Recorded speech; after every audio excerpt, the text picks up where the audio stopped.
This is the lockpicking lawyer, and today, oh, sorry, wrong channel.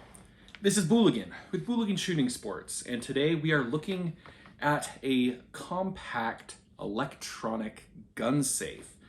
I was approached by Wincent, asked if I wanted to try out one of their products and give it a review, and I told them that's fine. I'm happy to do so as long as you're not upset that I actually tried to break into the thing.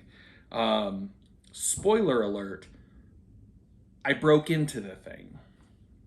But let's go over the features, let's go over the price, and then I will show you how I attacked this in order to get into it. This is their Elite Pro RFID compact little gun box type safe. And I actually like it, even if it's not the most, crazy secure. I mean, no portable gun box like this is going to be unbreakable. But this one actually has a couple features that I like. The traditional ways you're supposed to get into it are either using one of the included RFID key fobs, which pair nicely to it. There's also an RFID bracelet, which I don't think anybody's ever going to use, but it's there. And then you can set up your own keypad. I'll give you my keypad here because I'm probably not going to be using this to actually store anything. When it's open, you notice it pops up slightly. There's a small light inside, which is great because it lets you see your valuables. It's a pretty good size. Here we've got my daily carry, my Walther CCP. It fits in there quite nicely. You can fit valuables, you can fit other stuff in there. It has all steel construction. And one thing that's nice about it, it does include a tether cable. So if you're going to be using it loose, like in a vehicle or something, but you still want to tether it, it does include the steel tether cable, and it includes 2 pre-drilled holes for you to hard mount it to something. And that's great. That's a great feature to have in any portable safe, because you really don't want somebody having as much time and space as possible trying to break into your nice things. One thing that you will not see on this, which is actually really refreshing, is one of those little backup keys. You know the kind. There's the little rotary locks that you'll see on a lot of various gun safes. It's good. It's nice to have a backup in case the battery dies. The problem is those are laughably simple, laughably easy to get into. You can, for like $8 on Amazon, you can buy a tool that literally just basically acts as a skeleton key for those little those rotary locks. So I was actually really pleased to see that this did not have one. Now, the question becomes, okay, if your batteries die, and the batteries are theoretically rated to last for months and months. I think it says like one charge will last you like half a year, which, cool, that's great. If your batteries do die, how are you going to get in? Well, if your batteries die, you actually have a charge point here.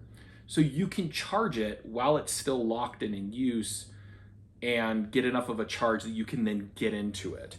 I don't necessarily have 6 months to see what happens to your passcodes.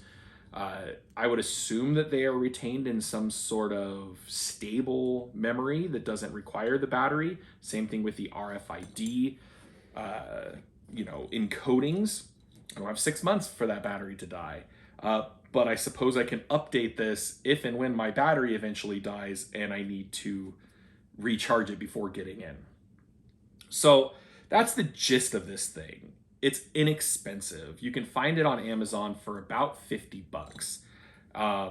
It has an all steel construction. The whole body of this is made of steel. It doesn't have any like readily apparent egress points to get into it, which is kind of nice and, really gives you a good sense of, security with this. But let's talk security.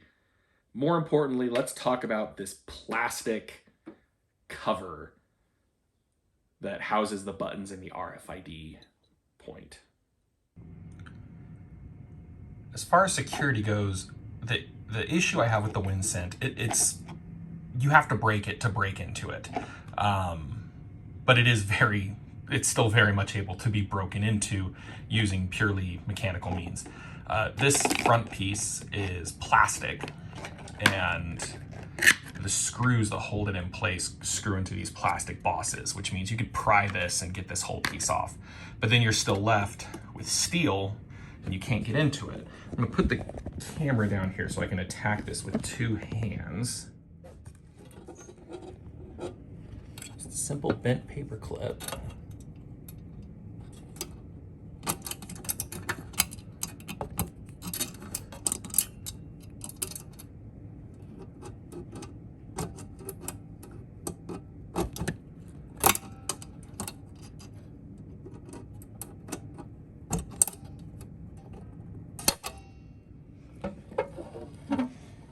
And unfortunately, it can then be opened at that point.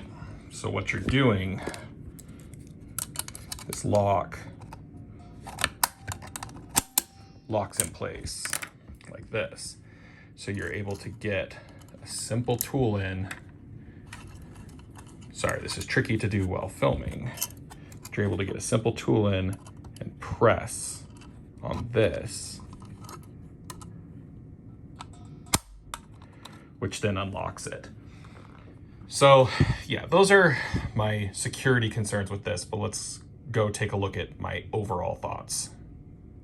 So as you can see, it's less than ideal that basically you can use a screwdriver or pliers or whatever and break this plastic cover off, which then gives you access to the actuator that you can just press with a small screwdriver, but really easily with an unfolded paper clip.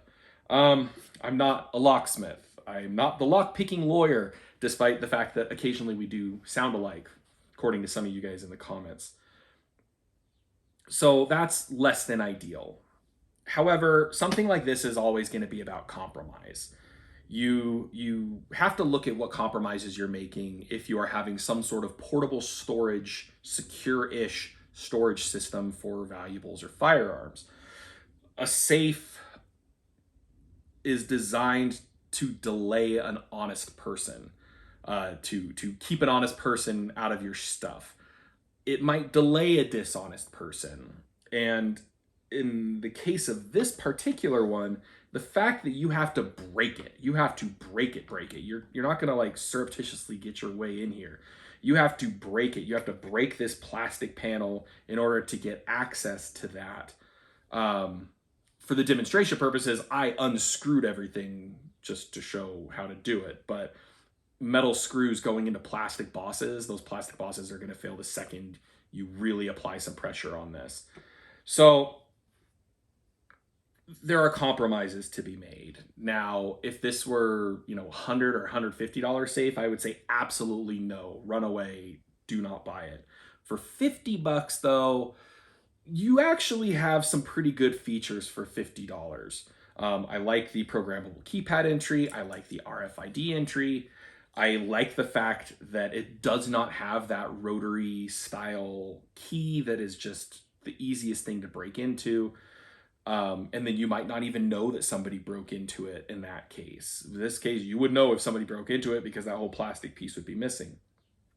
I like the fact that you can use it as a battery bank in an emergency. Like, that's kind of a cool feature. I like that it includes the mounting hardware, that it includes the cord. It has nice foam lining inside. There's a light inside to see your stuff. I like all of those features. I just wish the Wincent, there's a couple of ideas that I have about how to secure that. Like, you could weld in a steel ridge in between this door and where the back wall of this plastic piece would be. And that would then make it much, much, much more difficult to get a tool in to access where that latch is. That would be great. If they did that, Wincent, make another version of this with a denial piece welded in there, and this will become pretty close to being a very, very highly recommended portable gun safe. But until then, it's a lukewarm recommendation, and it's pretty good for the cost, just with the understanding that it will take someone about a minute, maybe a minute and a half, uh, probably less if they're being particularly quick about it, to break into this and steal your stuff. So, yeah, thank you to Wincent for sending this over. Thank you for putting up with my timetable of getting this. I had to make sure I had a good plan of attack to get in. And sorry that I showed everybody how to break into your little gun safe here. This is how we make it better. And of course, for all of you, thanks for watching.